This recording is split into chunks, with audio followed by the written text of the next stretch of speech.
अपने हाथों को उठाओ। Thank you Jesus. खुदा बाप, तेरा पवित्र आत्मा आज के दिन इनकी जिंदगी में बड़े कार्य करे। जितना वचन ये सुने खुदावन, आज तेरे जीवित नाम में इनकी जिंदगी में 100 का 100 गुना फलों को लेके आए। अंधकार की शक्तियां खुदावन इन वचनों को चुरा ना सकें। तेरे गहरे भेद बड़ी रीति के साथ इनकी जिंदगी में कार्य करें। तेरा आत्मा इन्हें ब्लेस करे। तेरा आत्मा जुम्बिश के साथ इनकी जिंदगी में कार्य करे। तेरा वचन खुदावन जिसके जरिए तू चंगा करता और आजाद करता और सत्यानाश के गड्ढों में से निकालता है, इनकी जिंदगी में कार्य करे। आज तेरे लोग चंगे हों और आजाद हों और बड़े कार्य करने पाएं। प्रभु यीशु मसीह के पवित्र और सामर्थी नाम में हम मांगते हैं। आमीन, आमीन, आमीन। Hallelujah. God bless you all. मेरा विश्वास है कि खुदावन का आत्मा आपको ब्लेस कर रहा है इस वचन के जरिए से और इस टीचिंग के जरिए से। हजारों हजारों मैसेजेस आपके आ रहे हैं आपकी इस टीचिंग के ब्लेसिंग के, कि खुदावन ने किस तरह से आपको ब्लेस किया है इस टीचिंग के द्वारा। मेरा ये बिलीव है कि खुदावन का आत्मा एक स्पेशल काम आपकी लाइफ में इस टीचिंग के जरिए कर रहा है। क्यों? वचन को सीखना। बाइबल कहती वो अपने वचन को ही भेजता और अपने लोगों को चंगा करता है। वो अपने वचन, बाइबल कहती जब परमेश्वर के लोग प्रार्थना कर रहे थे और अपनी दुहाई दे रहे थे कि जिस तरह से राजा ने उन्हें, फिरौन ने तंग करना शुरू कर दिया था जब वो बढ़ रहे थे, ये सोच कर कि कहीं ये जाति हमारे खिलाफ ना उठ जाए जब कोई दूसरा राजा हम पे अटैक करे और हमारे खिलाफ होकर हमारे देश पर, मिस्र पर ये कब्जा ना कर लें। तो बाइबल कहती है कि जब उन्होंने दुहाई देनी स्टार्ट की परमेश्वर की, तो परमेश्वर ने दुहाई को सुना और प्रार्थना को सुना और अपना एक व्यक्ति मूसा तैयार किया और उन व्यक्तियों में भेजा और अपने वचन को उसको दिया। याद रखो, आपकी प्रार्थनाओं का उत्तर के बारे प्रभु से बहुत सी प्रार्थनाएं करते, बहुत से सवाल करते, बहुत सी चीज़ों को परमेश्वर से नम्रता पूर्वक आप पूछते हैं, तो परमेश्वर कई बार आपको जब जवाब देता है वो वचन के जरिए से देता है। मैं जानता हूं बहुत से आपके क्वेश्चंस, आपके बहुत से आंसर्स जो सिर्फ संडे और थर्सडे वचन पे अब नहीं हैं, जो आप रोज खुदावंद के वचन को सुनते हैं और परमेश्वर आपके प्रश्नों का उत्तर दे रहा है। वो आप ही की प्रार्थनाएं थी जिन प्रार्थनाओं ने ये रोज की टीचिंग को स्टार्ट करवाया। मैं आपको बता रहा हूं, आप ये मत देखो कि आज 1-1.5 लाख लोग इस वचन को रोज सुनते हैं, लेकिन ये सिर्फ 1-1.5 लाख लोग नहीं है, क्योंकि बहुत जल्दी टीवी स्टार्ट हो जाएगा, सैटेलाइट चैनल स्टार्ट हो जाएगा। आने वाले जब तक यीशु मसीह नहीं आते, लोग इस वचन को सुनते रहेंगे, बहुत से माध्यम से सुनते रहेंगे और ब्लेस्ड होंगे। हालेलुया। अपना कॉपी, अपना पेन अपने पास रखना है। जो आज आपको टीचिंग दी जाए उसे नोट करना है, और आमीन के बाद जो आपके सामने बाइबल 1 साल का कोर्स आएगा वो भी आपने नोट करना है, ताकि आप बाइबल को 1 साल कुछ दिनों में ख़त्म कर सकें और आप इस टीचिंग को साथ में हासिल कर सकें।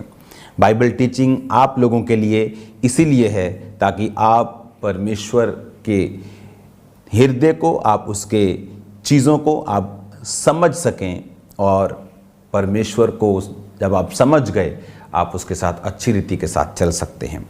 एक वचन को हम देखेंगे, उत्पत्ति की पुस्तक उसका 9 बाब और उसकी 20 आयत को हम देखेंगे। उसमें लिखा, नूह किसानी करने लगा और उसने दाख की बारी लगाई और वह दाख मधु पीकर मतवाला हुआ और अपने तंबू के भीतर नंगा हो गया। तब कनान के पिता हाम ने अपने पिता को नंगा देखा और बाहर आकर अपने दोनों भाइयों को बतला दिया। तब शेम यपेत दोनों ने कपड़ा लेकर अपने कंधों पर रखकर पीछे की ओर उल्टा चल के अपने पिता को ढक दिया और उसे नंगा नहीं देखा, क्योंकि अपने मुंह को उन्होंने उसकी ओर नहीं घुमाया। जब नूह का नशा उतर गया, उसने जान लिया कि उसके छोटे बेटे ने उसके साथ क्या किया है, इसलिए उसने कहा, कनान श्रापित हो, वह अपने भाई बंधुओं के दासों का दास हो। शेम का परमेश्वर यहोवा धन्य है और कनान शेम का दास हो। परमेश्वर यपेत के वंश को फैलाए, वह शेम के तंबुओं में बसे और कनान उसका दास हो। जल प्रलय के पश्चात नूह 350 वर्ष जीवित रहा। इस प्रकार नूह की कुल आयु 950 वर्ष की हुई, तत्पश्चात वो मर गया। हालेलुया। अब यहां पर जब नूह के टाइम में जब जल प्रलय हुआ, लोग मर गए, नूह किश्ती में था, उसके 3 बेटे, उसकी बहुएं, उसकी पत्नी। और उसके बाद बाइबल कहती है वो जब बाहर आए 1 साल उनको लग गया, 40 दिन तो रात बारिश पड़ती रही, पानी पहाड़ों से भी ऊपर चला गया। फिर धीरे धीरे 6वें महीने में के बाद फिर वो नीचे आने लगा, फिर वो सूखने लगा, फिर वो थोड़ा सूखा, फिर वो पूरा सूखा। तकरीबन 1 साल के बाद, उन 11-12 महीनों के बाद वो जब बाहर आया, तो बाहर आने के बाद जब धरती सूख गई, परमेश्वर ने नूह को कहा अब दोबारा से ऐसी जल प्रलय धरती पर कभी फिर नहीं आएगी। और नूह अपने जीवन को व्यतीत करने लगा। उसके 3 बेटे थे। नूह किसानी करने लगा, उसने दाख की बारी लगाई, दाख मधु पीकर, शराब पीकर मतवाला हुआ। इस दुनिया में सब कुछ ठीक हो चुका था, परमेश्वर ने वो सब लोगों को खत्म कर दिया। लेकिन जो लोग बोलते हैं कि शराब पीना पाप नहीं है, ये उनके लिए लेसन है। इस दुनिया में आदम के बाद जब सारी दुनिया खत्म हुई और धर्मी रह गए 8 लोग, नूह, उसकी वाइफ, उसके 3 बेटे, 3 बहुएं, उन 8 लोग जो धर्मी थे, फिर पाप कैसे स्टार्ट हुआ? फिर ये सब गिरावट क्यों हुई? शराब के कारण। नूह ने शराब पी और नंगा सो गया। और जब उसका छोटा बेटा आया और उसको नंगा अपनी आंखों से देखा, बाइबल यीशु मसीह ने कहा अगर तेरी आंख निर्मल है, तेरा शरीर निर्मल है। अगर तेरी आंख निर्मल नहीं तो तेरा शरीर अंधेरे में है, और वो अंधकार कैसा बड़ा होगा। और बाइबल कहती है जब उसके दोनों बड़े बेटों को मालूम हुआ तो वो पीछे मुड़ के गए, इस तरह से कपड़ा उस पर ढका और वापिस आ गए, पिता को नंगा नहीं देखा। जब उठा नूह तो उसने कहा कनान, यानी जिस बेटे ने उसको नंगा देखा था उसका बेटे को बोला कनान श्रापित हो और वह अपने भाई बंधुओं के दासों का दास हो। आप जानते हैं मिस्र कहां से आया? मिस्र देश कहां से आया? अगर हम कहते हैं कि मिस्री जो थे वो परमेश्वर को नहीं मानते थे, वो बाल को मानते थे और भी देवताओं को मानते थे, कहां से आए वो? अगर सिर्फ नूह रह गया, नूह की पत्नी रह गई, 3 बच्चे रह गए, तो धर्मी रह गए ना, तो वो कहां से आए? मैं आपको बताता हूं वो कहां से आए। आप जब भी शरीर के अनुसार चलेंगे, बाइबल कहती है जब जब तू शरीर के अनुसार चलेगा तू मरेगा, और जब जब तू आत्मा के अनुसार चलेगा तू जिएगा।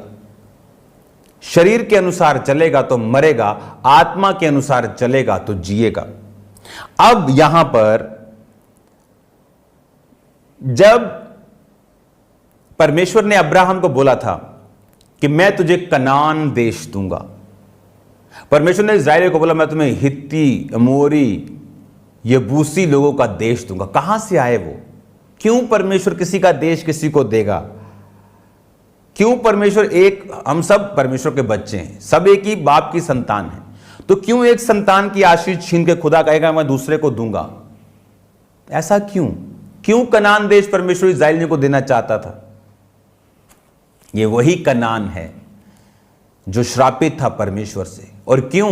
क्योंकि उसके बाप ने कुछ ऐसा किया जो करना उचित नहीं था, जिसकी आंखें कंट्रोल में नहीं। बहुत लोग बोलते हैं व्यभिचार के अटैक होते हैं। जिस दिन आप गंदा देखना छोड़ देंगे, आप लड़कियों को देखना छोड़ देंगे, आप कुछ गलत मोबाइल पर देखना छोड़ देंगे, कुछ सामने भी आए तो इग्नोर करेंगे, स्क्रॉल कर देंगे, आप पे व्यभिचार के अटैक होने बंद हो जाएंगे। आप देखना बंद कर देंगे, अटैक बंद हो जाएंगे। उसने देखा और वो परमेश्वर के सामने श्रापित ठहरा। और अगर आप इनके जातियों की सूचियों को पढ़ेंगे, जैसे उत्पत्ति 10 बाब की 2 से लेकर 5 तक येपेत के पुत्र हैं जो आशीषित, 6 से लेकर 10 तक और 20 तक हाम के, वही हाम जिसने नंगा देखा। हाम के पुत्र 6 आयत में 10 की 6 में लिखा कूश, मिस्र, फूत, कनान। हालेलुया। कौन? मिस्र, कूश। 15 में कनान के वंश में उसका जेठा सिदोन, तब हित, यबूसी, एमोरी, ये वही हैं जो परमेश्वर बोलता था कि मैं इनके देश तुमको दूंगा। 20 आयत में लिखा हाम के वंश के यही हुए और भिन्न भिन्न कुलों, भाषाओं, देशों और जातियों के अनुसार अलग अलग हो गए। इसमें मिस्र भी है।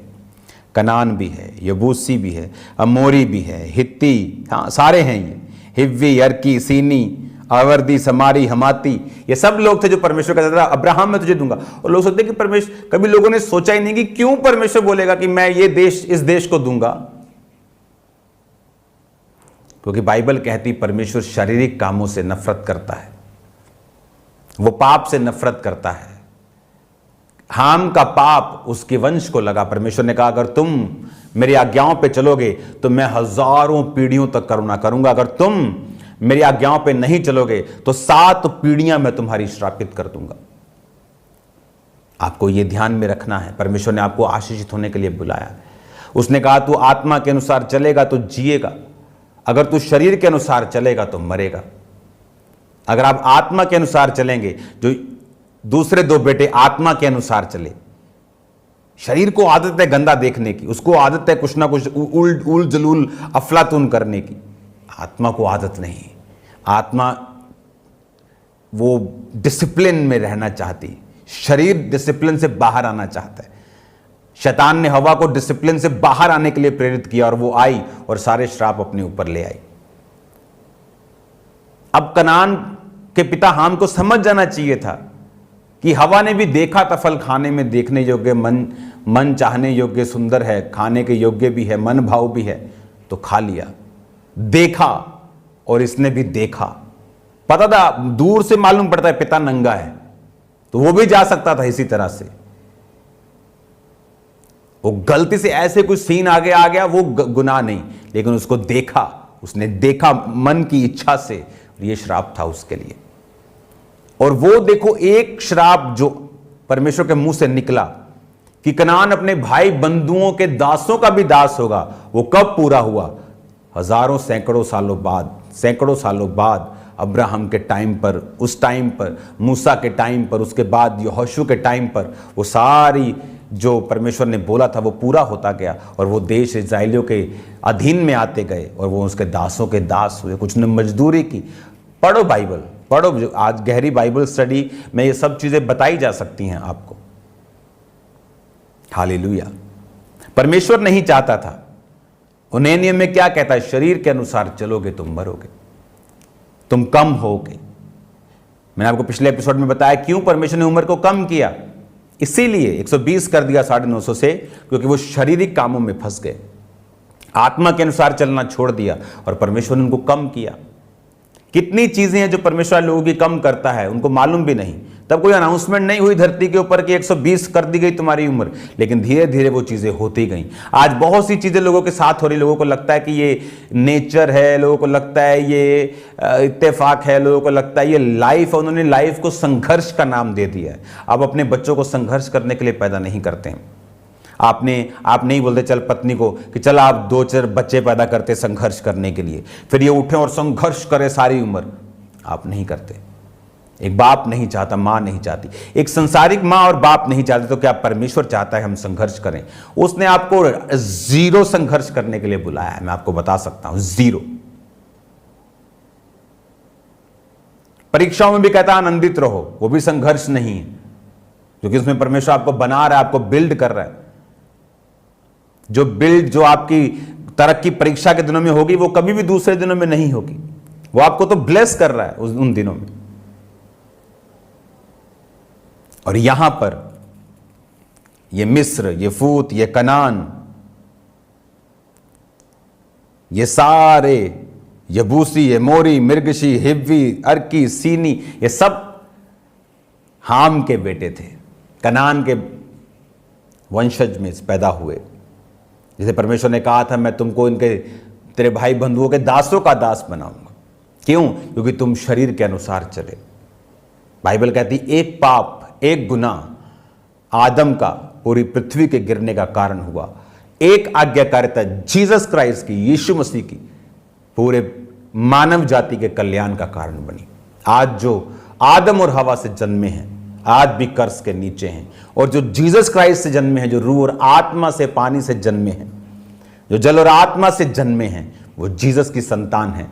कर्ज उनकी लाइफ का हिस्सा नहीं, श्राप उनकी लाइफ का हिस्सा नहीं। वो भला और बुरा खत्म हो गया, अब भला और भला रह गया। सब बातें मिलकर भलाई को पैदा करती। परमेश्वर ने नहीं कहा कुछ बातें भलाई को पैदा और कुछ बुराई को पैदा करती हैं, पर चिंता मत करना, मैं तुम्हारे साथ हूं। उसने ये नहीं कहा, उसने कहा सब बातें मिलकर भलाई को पैदा करती। कौन?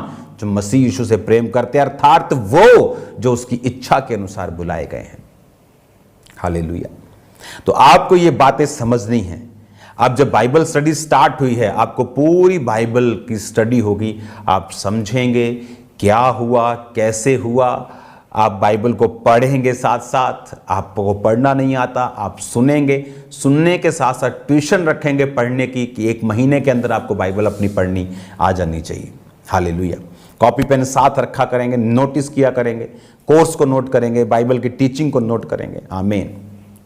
और इसका कनान को परमेश्वर को इस्राएलियों को देने का कारण यह था, इसलिए परमेश्वर ने पहले सब जातियों को खत्म किया जल प्रलय देकर। 40 दिन और रात बाइबल कहती है आसमान के झरोखे खुल गए, समुद्र के सोते फूट निकले, इतना पानी बरसा, सब लोग मर गए, सब मनुष्य मर गए, सब जीव जंतु मर गए, सब रेंगने वाले मर गए।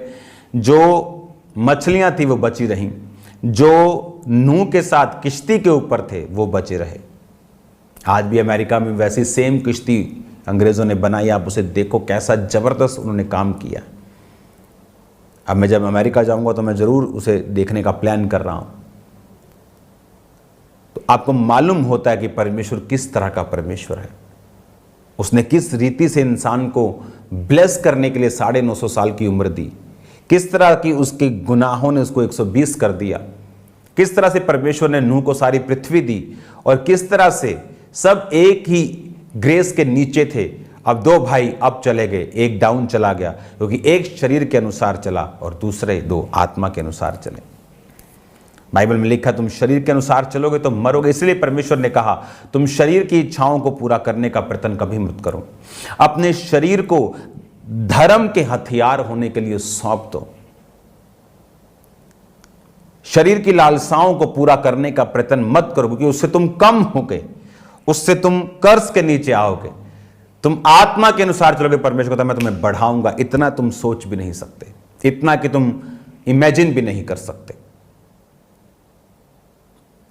अपने हाथों को उठाओ। आप खुदावन आज शाम को मेरी बात को याद रखना, आपको सुसमाचार देना है प्रेयर माउंटेन की प्रेयर्स का। वो प्रेयर्स जो लाखों लोगों को हील कर चुकी हैं, आपको शेयर करना है उसे। और आज शाम को आपके लोग, आपके रिश्तेदार, आपका फुल रिलेटिव्स उस प्रार्थना में मौजूद होने चाहिए। अगर हम इतना भी नहीं कर सकते, सुसमाचार ही नहीं दे सकते, तो परमेश्वर से क्या एक्सपेक्ट करते हैं कि हम उसकी रूहों को नहीं बचा पा रहे और खुदा से कहते मेरे परिवार को बचा। वो आपके लिए मौका है, आपको देना है सुसमाचार। जस्ट शेयर करना है मोबाइल के ऊपर, जस्ट मैसेज सेंड करना है कि बहन जी आज आपको शाम की प्रार्थना अटेंड करनी। वो चर्च आने के लिए कई बार लोग मना कर सकते हैं, बाद में आते हैं अपनी मर्जी से, लेकिन प्रार्थना कोई बोलेगा नहीं सुनूंगा तो भी वो सुनेगा अगर आप लिंक शेयर करेंगे तो। और जब वो प्रेयर सुनेगा वो जान जाएगा यीशु मसीह धर्म जात बदलने नहीं आए, वो जीवन बदलने के लिए आए। अपनी आंखों को बंद करो। खुदा बाप तेरा आत्मा इनको छुए, ब्लेस करे। जितना वचन सुना 100 गुना फलों को लेके आए। लोग चंगे हों, आजाद हों, बीमारियों से मुक्त हों। खुदा बाप जितने आज शाम की प्रार्थना पहाड़ की प्रार्थनाओं से जुड़े, बंधन टूट जाएं, शैतान शर्मिंदा हो, बड़े बड़े कार्य हो, यीशु मसीह के नाम में मैं इनको ब्लेस्ड घोषित करता हूं। तेरा आत्मा इनकी जिंदगी में जीव और चंबीर बड़े के साथ कार्य करे। प्रभु यीशु मसीह के सामर्थी नाम में हम मांगते हैं, आमीन आमीन। आप बाइबल कोर्स को देखेंगे अपनी स्क्रीन के ऊपर। God bless you. खुदावंद आपको बरकत दे। बाय बाय सबको।